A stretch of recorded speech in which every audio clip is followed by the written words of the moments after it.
여러분 안녕하십니까. 아침의 매일경제, 저는 이상훈입니다. 삼겹살과 함께 먹는 채소로는요, 상추와 풋고추, 이게 대표적이죠. 그런데요, 이 상추와 풋고추 가격이요, 최근에 폭등을 하면서 대신 청양고추를 내놓는 고깃집들이 있다고 합니다. 청양고추는 그나마 좀 덜 올랐고요, 가격이요. 그리고 맛이 매워서 손님들이 좀 덜 찾는 이유라고 합니다.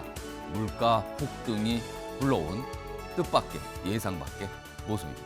자, 일면 기사 바로 출발하겠습니다. 먼저 매일경제 보시죠. 자, 부산 그리고 울산까지 지방 소멸 덮쳤다. 인구가 줄고 있다는 겁니다. 여기 보시면요. 광역시 그리고 수도권도 예외 없는 인구 위기가 발생하고 있다는 겁니다. 그러면서 구체적인 예를 좀 들고 있네요. 조선업 침체된 부산 영도구 그리고 울산 동구는 3년 연속 인구가 줄어들고 있다고 합니다. 그것도 폭이 상당하다네요. 그리고요, 수도권입니다. 인천, 강화, 경기, 가평 포함 전국 지자체 26%는 위기 단계로 보인다는 겁니다. 전체적으로 인구가 줄고 있는 상황, 그리고 특정 지역은 더 급격하게 줄고 있는 상황이랍니다. 자, 그동안 엄청난 돈을 쏟아부으면서 인구 대책 세웠는데 효과 전혀 없는 걸로 이 정도면 판명이 된 것 같습니다. 다음은 한겨레 보시죠. 취학 연령 하향, 나흘 만에 출구 전략. 그러니까 뭔가 좀 뒤로 물러났다는 뜻이 됩니다. 대통령실 국민 뜻 거스를 순 없다. 그러니까 여론 꼼꼼하게 살펴봐야 된다. 이런 입장을 좀 냈고요. 공론화 언급하며 백지화 여지를 남겼습니다. 그리고 박순애 교육부 장관, 반대가 클 때는 정책 폐기할 수도 있다. 이런 입장이죠. 이거 며칠 동안 전혀 다릅니다. 그냥 끝까지 추진하겠다. 뭐 이런 입장 냈는데 바뀌었습니다. 바로요. 그래서 졸속 추진, 여론 문매 수습에 나선 걸로 보인다. 그래서 출구 전략이다. 이렇게 제목이 달려 있습니다. 이번엔 동아일보 보시죠. 2달 연속 6%대 물가. 그렇습니다. 상추 얘기 제가 방송 시작하면서 꺼냈는데 바로 이런 겁니다. 외환위기 이후 최악이다. 7월에 6.3% 올랐는데 24년 만에 최고입니다. 이 그래프 좀 볼까요? 여기 있습니다. 지난해 1월 0.9%죠. 이 정도는요, 뭐 별로 이렇게 느끼지 못하고 감내할 수 있는 수준인데 그 이후에 계속 오릅니다. 그래서요, 올해 1월에는 3%에서 넘었고요. 6월에 6.0, 7월엔 이거보다 조금 더 오른 6.3을 기록하고 있는 상황입니다. 좀 더 보죠. 이유가 분석돼 있는데요. 원재료값 상승에 폭염, 장마까지 겹쳤다. 그러니까 뭐 이른바 농작물 작황 자체가 좋지 않다. 이런 뜻이 됩니다. 그리고 이런 가운데 외식비는 30년 새 최고폭인 8.4% 올랐다. 밖에 나가서 밥 사 먹기 무섭다. 이런 얘기 들리고 있습니다. 마지막으로 중앙일보 보시죠. 자, 펠로시 미국 하원 의장입니다. 지금 대만 가는 문제가 그동안 굉장히 말이 많았는데 대만 도착했습니다. 어제 밤입니다. 긴장의 미국과 중국. 자, 미국 하원 의장이 대만에 가는 문제를 왜 이렇게 나리선체 대립하고 있는가? 여기 보시면 바이든은 중간 선거 앞두고 있어요. 중국에 대한 압박, 그래서 하는 것 같고요. 시진핑 3년임, 가을에 뭔가 결정하는 거 앞두고 있죠. 대만 문제 절대 양보 못한다, 가만둘 수 없다, 이렇게 충돌하고 있는 거죠. 대만 놓고 양보 없는 치킨 게임 양상이다. 중국은 항모 두 척 출동 등 군사적 위협에 나섰고요. 백악관은 우린 겁먹지 않는다. 해볼 테면 해봐라. 충돌 직전까지 가고 있는 양상입니다. 자, 지금까지 일면기사 짚어봤고요. 오늘도 다양한 뉴스, 다양한 이슈 준비되어 있습니다. 그리고 그 뉴스의 의미 깊숙하게 분석해 주시기 위해 네 분 자리하셨습니다. 한 분씩 소개해드리겠습니다. 자, 먼저 화면 가장 왼쪽에 앉아 계십니다. 최직련 변호사 자리하고 계시고요. 그 옆에는요, 김종욱 전 청와대 행정관 나와 계십니다. 세 번째 자리에는 오창석 시사평론가 오늘도 자리하고 계시고요. 마지막으로 김용태 국민의힘 최고위원 나와 계십니다. 자, 안녕하세요. 네, 반갑습니다.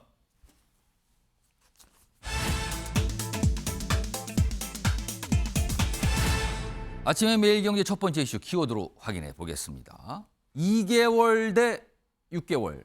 뭔가 좀 주장, 입장이 갈리고 있는 겁니다. 집권 여당인 국민의힘 지금 비대위로 간다. 방향을 잡았죠. 여러 가지 뭐 뒷말도 참 많이 나오는데요. 일단 그런 방향을 잡은 가운데 비대위 운영 기간을 2개월이냐 6개월이냐 벌써부터 이런 얘기 지금 나오고 있습니다. 자, 기사로 하나씩 좀 확인해 보겠습니다. 이게요, 가만히 보면 어떤 당의 내용이 있고 그걸 수습하려고 비대위를 가자 이렇게 뭔가 결정이 된 사항인데 그 절차 과정이 굉장히 복잡합니다. 그래서 시청자 여러분께서 뭐 정치인도 아닌데 이것까지 알 필요가 있는가 뭐 이런 얘기까지 나오거든요. 그래서요, 가장 핵심적인 흐름만 좀 소개해 드리겠습니다. 이렇습니다. 일단 어제입니다. 자, 최고위원 사의한다 밝혔죠. 지난주에 배현진 불러서 정족수를 채운 여당 최고위. 그러니까 뭐가 좀 약간 매끄럽지는 않죠. 뭐가 그만둔다고 사표를 낸 사람을 최고위원 회의에 불러서 뭔가 결정을 한 거잖아요. 그러자 이준석 대표와 가까운 쪽에서 나온 얘기가 위장 사퇴 쇼입니다. 이 얘기하신 분 오늘 패널로 나와 계세요. 김용태 최고위원이 어제 강하게 반발하면서 이 얘기를 꺼냈는데 이렇게 제목으로 잡혀 있습니다. 지금요. 좀 더 보겠습니다. 비대위 전환 속도전을 벌이고 있고요. 뭐 상임 정국이 소집 안건 의결. 그러니까 어제 최고위에서 결정한 거는 뭐 상임 정국이 소집 안건이에요. 구체적으로 이게 뭐 비대위 갈 수 있느냐 없느냐 이거 해석하는 권한을 갖고 있는데 하여튼 의결됐습니다. 절차적 정당성 논란이 불거집니다. 그러니까 지금 재적이 7명인데 그중에 어제 4명이 참석해서 처리를 했거든요. 과반이 참석을 해야 되니까. 근데 지금 배현진 등 2분이 앞서서 그만둔다 그랬어요. 근데 참석한 거예요. 이 절차적 논란이 있어요. 그래서 뭐 이준석 대표 뭐 반발했다 뭐 이런 내용까지 담겨 있는데요. 자, 그럼요. 먼저 어제 최고위원회의가 끝난 뒤에 박형수 원내대변인 설명이 있었고요. 그리고 최고위원회 참석하신 2분의 설명이 있었습니다. 들어보시죠. 오늘 최고회의의 안건은 상임정국위원회와 정국위원회 소집 안건입니다. 그래서 현재 우리 재적 최고위원 수가 7명입니다. 원래 9명인데 김재원 최고위원 사퇴를 하셨고 조수진 최고위원이 사퇴를 해서 지금 총 7명이 정원입니다. 그래서 7명 중에서 4명이 참석을 해서 상임정국위원회 소집과 정국위원회 소집 안건을 가결을 시켰습니다. 조수진 최고가 사퇴서를 냈나요? 사퇴서를 냈습니다. 예, 그래서 재적 수에서 제외를 했습니다. 오늘 최고위원회에 참석하시게 된 이유가 있을까요? 사퇴 의사를 내셨는데. 지금 저희가 당의 비상 상황으로 상정하고 어제 당론 채택에 따라서 이를테면 인수인계 시간이 필요하다고 원내대표께서 얘기를 하셨기 때문에 제가 유죄하고 말고의 사안은 문제가 아니라 원내대표께 한번 직접 물어보시면 좋을 것 같습니다. 지금 다른 최고위원들의 사퇴를 위장사퇴라고 비판하고 있거든요. 거기에 대해서는 그건 아니죠. 이제 그 사퇴를 하고자 하는 다 이제 진정한 의사고 이제 거기에 대해서 당에서 지금 일단 과도기 그 전환하는 과정에서 최고의 기능이 남아있기 때문에 그래서 수리가 안 된 거죠. 당에서. 오늘 그러니까 최고위원 사퇴한다고 해놓고 왜 최고위원에 참석해서 의결에 참여를 하는가? 이거에 대해서 오늘 저 패널 나와 계신 김용태 최고위원이 위장 사퇴다 이렇게 비판하니까 그거에 대한 어떤 설명이 있었던 거죠. 질문을 받고요. 자, 다음은요 이준석 대표의 반응입니다. 보시죠. 자, 지금 직무정지된 상황인데 당 현안에 대해서 계속 또 입장을 내고 있죠, 요즘에요. 그러니까 굉장히 주목해서 지켜보고 있다는 뜻이 됩니다. 이런 거예요. 그러니까 저는 오늘 최고위원직에서 사퇴합니다라고 지난달 29일에 육성으로 말한 분. 여기 배현진 최고위원을 말하는 것 같아요. 29일로 딱 집은 거 보니까. 이런 분이 표결 정족수가 부족하다고 8월 2일에 표결을 하는군요. 그러면서 요즘에 이준석 대표가 반지의 제왕 이 영화에 꽂힌 것 같습니다. 계속 인용을 해요. 물론 반지의 제왕에도 언데드가 나옵니다. 그러니까 죽지 않는 거예요. 언데드. 절대 반지를 향한 그들의 탐욕은 계속됩니다. 여기 또 언데드를 또 우리 제작진이 친절하게 설명을 해놨습니다. 언데드란 죽지 않는 종족을 말한다. 육신 없는 유령으로 되살아난 존재를 말한다. 이렇게 또 인용을 합니다. 일단 뭔가 방향은 잡았는데 그거에 대한 문제 제기를 계속하고 있는 거죠. 자, 그런데 현실적으로 보면은 이 비대위로 방향을 잡은 걸 막을 수 있겠는가? 뭐 이런 얘기도 당에서 나오고 있거든요. 다음은 이준석 대표가 과연 앞으로 그럼 어떤 대응을 할 수 있는가? 그걸 다룬 기사입니다. 복귀 멀어지는 이준석 어떤 카드 빼들까? 그렇습니다. 비대위 체제가 돼서 유지가 되면요. 지도부 자체가 그냥 무너지는 셈이에요. 그러면은 뭐 직무 정지 이 문제가 아니라 아예 당대표 자리가 사라져 버리는 거거든요. 그러니까 이게 복귀 멀어지는 이런 표현이 나옵니다. 자, 그럼 어떤 대응이 있을 수 있나? 여기 보면 가처분 신청 등 법적 대응 할 수 있다는 얘기 나왔죠. 근데 만약에 법원에서 기각이 되면 법원이 안 받아주는 거예요. 그러면은 이건 정치적으로 윤석 대표가 회복불능 타격을 입을 수도 있다는 거죠. 그리고 정국이 후 대응책 찾을 듯. 그리고요. 장기전 대비할 수도 있는데 뭐냐면 지금 이렇게 되면은 뭔가 쫓겨나는 이미지, 탄압의 이미지, 약자 이미지가 되잖아요.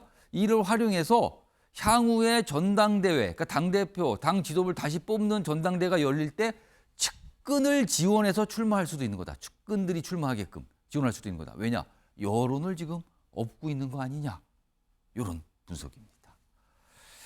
자, 이 얘기 좀 해보죠. 자, 김용태 최고위원 오늘 질문을 좀 여러 가지 드려야 될 것 같아요. 우선 위장 사태다 이렇게 반발하셨거든요.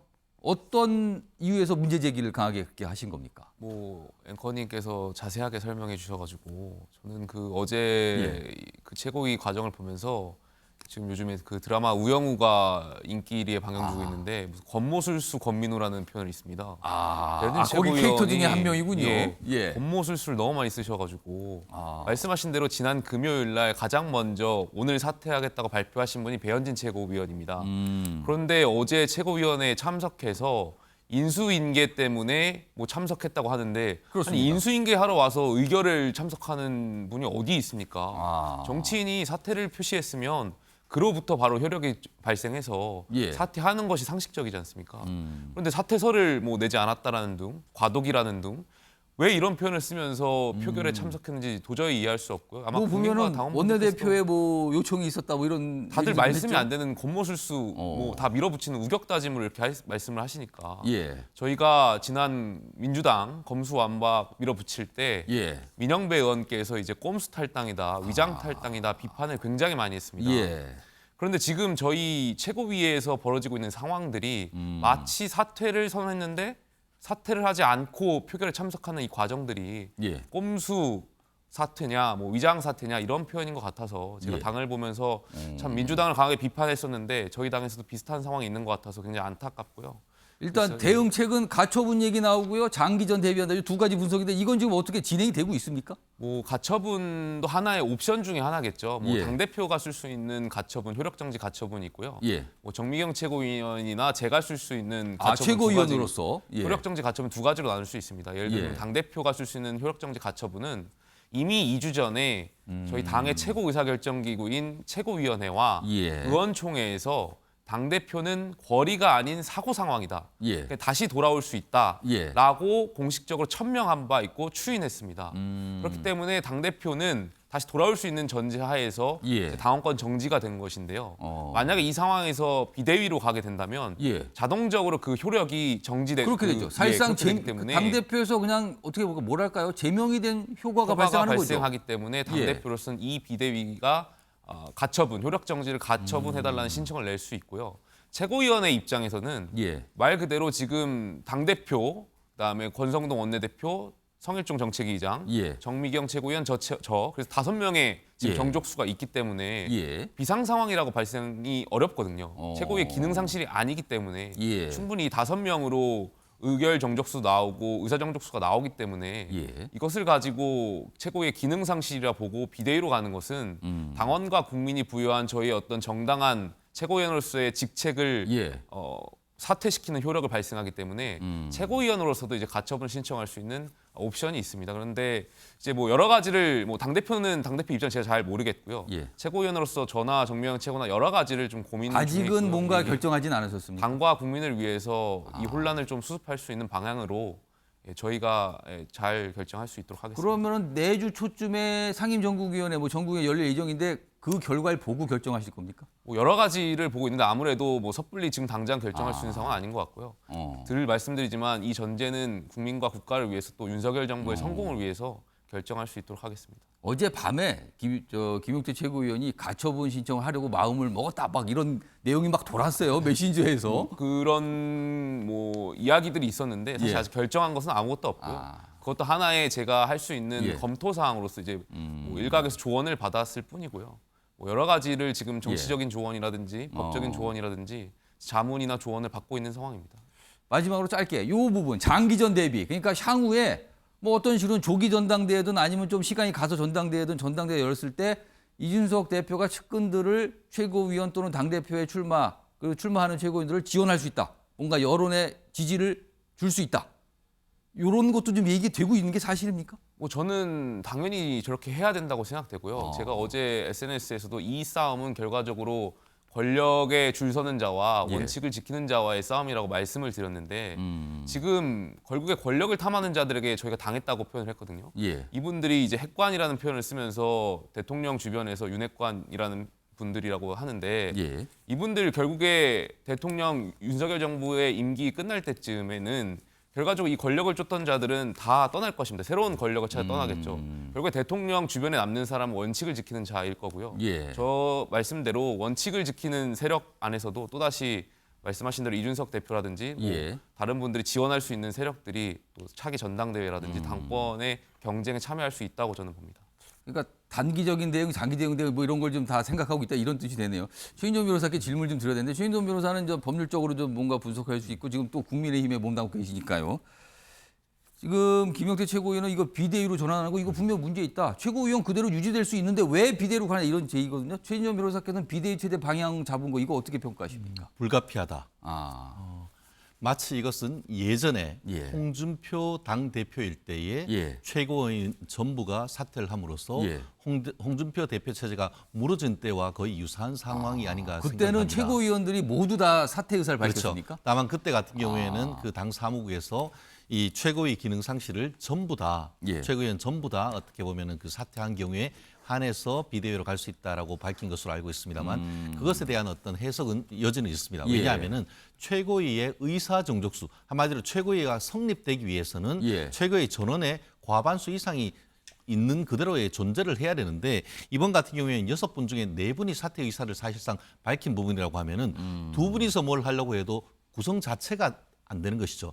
그런 부분이 있어서 아까 지금 김용태 의원 그 최고위원 같은 경우에 제가 그러니까 이 부분 사퇴를 이미 하겠다고 한 분 그리고 사퇴할 수도 있다는 의사를 내비친 분까지 하면은 그렇죠. 2명만 남게 된다. 그렇죠. 사실상. 그렇기 때문에 아까 얘기한 것처럼 지금 이 부분에 있어서 결국은 정치 문제는 예. 정치로 해결돼야 되는 것이지 아. 여당의 어떤 정치 문제를 법원으로 끌고 가는 것 자체가 예. 굉장히 그 국민들에게 여론에 나쁠 수 있기 때문에 이 부분에 있어서의 어떤 그 이준석 대표의 어떤 예. 그 법적 대응은 굉장히 조심해야 된다라고 생각을 하는데요. 예. 결론적으로 왜 이유도 확실합니다. 왜냐하면 정치 문제를 정치로 끌어야 된다는 어떤 명분이 가장 실질적인 예. 이유고 그 실리를 봤을 때도 좀 전에 김용태 최고 같은 경우에는 당 대표가 고리가 아니고 지금 사고인데 사고 상태.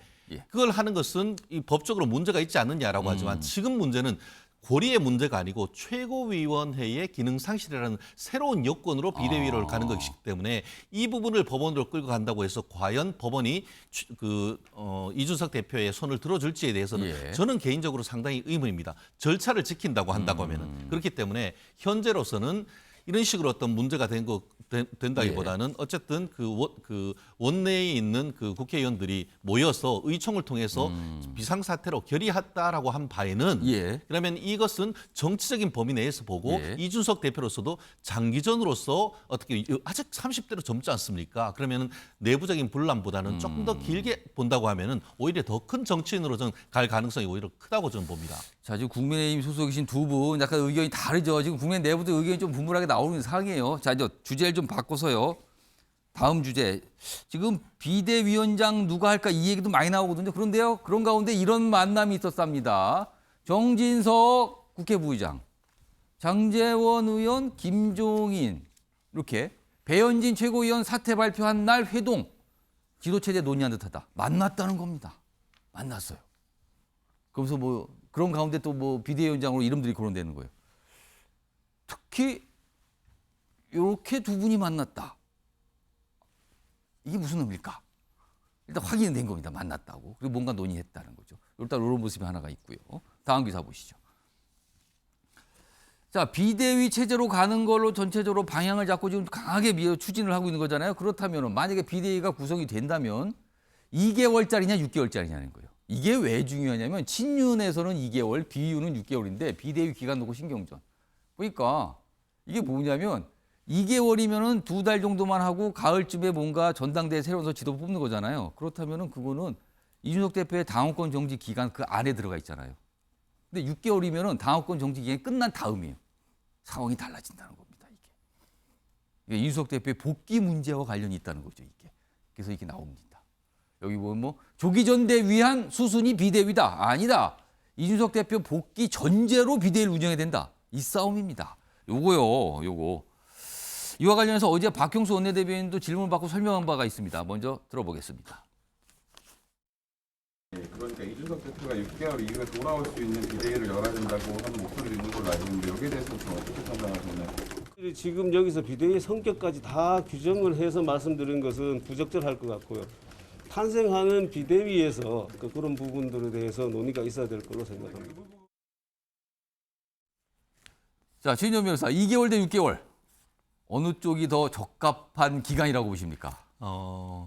현재 당헌 당규상으로는 예. 어떻게 보면 2개월이 조금 더 맞을 수는 있을 것 같습니다. 아. 왜냐하면은 지금 아직까지 6개월 당원권 정지돼도 그 다음에 또 6개월 이상 그 이준석 대표의 임기가 남아 있기 때문에 그렇습니다. 그렇기 때문에 현재로서는 그렇지만 결국 그렇기 때문에 지금 현재로서는 당헌 당규를 좀 수정을 해서 이런 케이스를 한다 하더라도 비대위를 통해서 조기 전당대회를 하고 그때부터 조기 전당대회에서 선출된 당 대표는 임시 대표가 아니고 예. 앞으로 2년간 그렇죠. 대표를 줘야 된다. 이런 식으로 지금 그러면 이제 규정도 바꿔야 되는 거예요.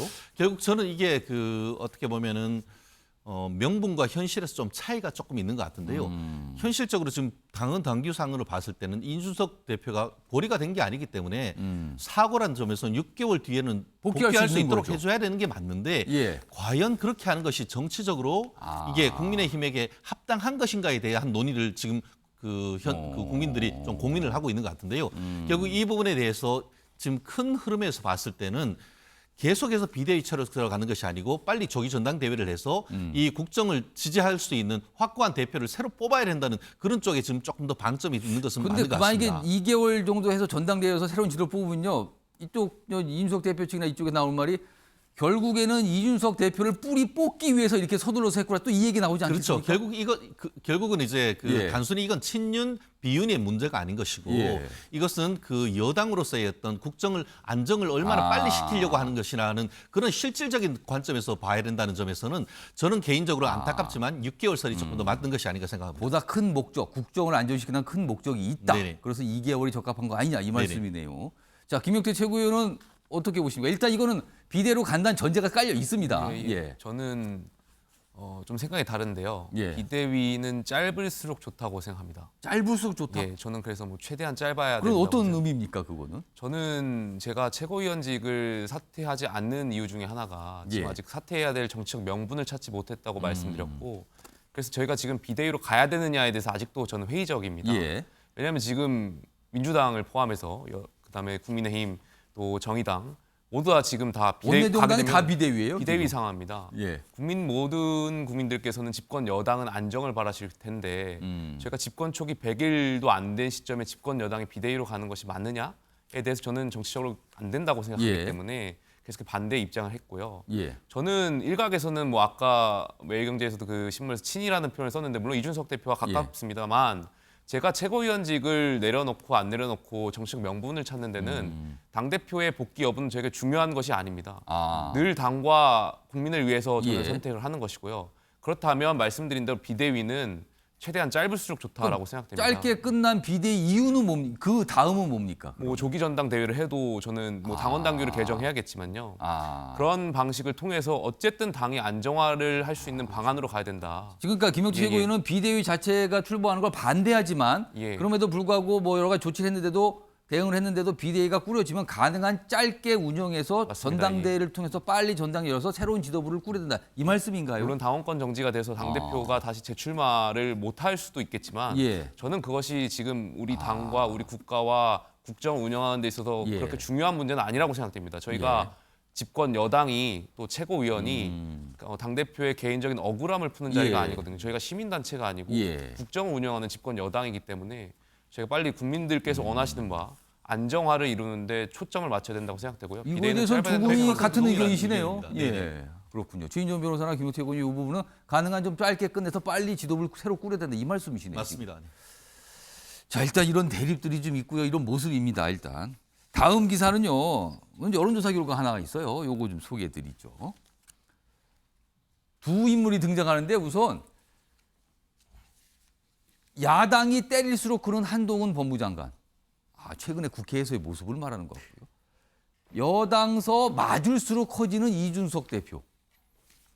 때리는 주체는 다르죠. 근데 둘 다 지금 정치적으로 무럭무럭 크고 있다. 이 뜻이 됩니다. 차기 대선 주자 적합도 여론조사가 있었어요. 벌써 이런 걸 합니다, 지금. 여론조사. 대통령 취임 3달인데. 근데 일단 전체 전국조사에서 차기 대선 주자 적합도 조사에서 한동훈 법무장관이 1등을 했어요. 13%. 물론 무응답도 많아서 높지는 않습니다만 1등 숫자는 그래요. 그리고 이준석 대표는 그 뒤인데 9%. 상당히 높은 편에 속합니다. 최근 이렇게 위기 상황인데도 이 정도 나왔다는 거죠. 자, 그래프로 좀 소개해드리죠. 이렇게 나왔어요. 범보수 진영에서 차기 대권 주자 누가 적합합니까? 이런 내용입니다. 그러자 한동훈 13% 1등, 그다음에 그 뒤를 홍준표, 오세훈, 유승민, 이준석, 안철수 원희룡 이 순서예요. 근데 이제 주목되는 거는 한동훈. 여기는 그동안 정치인이 아니었는데 이렇게 나왔다는 거잖아요. 그리고 이준석 대표가 안철수 의원보다 높게 나옵니다, 지금. 그리고 유승민 의원과 거의 비슷하게, 전 의원과 비슷한 상황이에요. 그러니까 이런 모습이 있다는 거죠. 두 가지 인물이 지금 주목받고 있어요. 자, 다음도 하나 볼까요? 보수층만을 대상으로 좀 더 통계를 냈어요. 보수층은 과연 어떻게 전국이 아니라 보수층만 대상으로. 그럼 약간 달라지죠? 한동훈 단연 높고요. 오세훈, 홍준표, 이준석 올라갔습니다. 순위가. 물론 안철수 의원도 올라갔고요. 이런 모습이에요. 자, 요 얘기. 오창석 평론가는 이준석 대표 얘기로 좀 좁혀보죠. 안철수 의원보다 높게 나왔어요. 차기 대권 주자로서 벌써부터.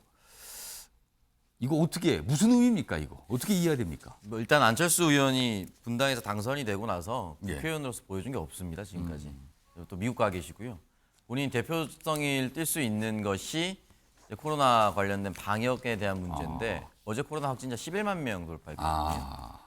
아무리 과학적인 방역을 한다 하더라도 확진자 수가 분명히 크게 늘었던 것은 사실이고, 그리고 이 전 정권에서 백신을 접종을 많이 했기 때문에 이 부분에 대해서 위중증으로 나아가는 것이 막아지고 있기 때문에 안철수 의원이 무엇을 했다라고 보기는 어렵습니다. 예. 당선 이후에 아무것도 보이지 않았기 때문에 저렇게 여론조사가 상대적으로 좀 나올 수밖에 없는 게 후순위에 있는 거고요. 네, 지금. 후순위에 있는 게 당연하다고 생각이 들고요. 예. 이준석 대표 같은 경우는 저는 결정적인 계기는 결국 권성동 원내대표와 대통령의 텔레그램 메시지 공개. 그 문자 파문.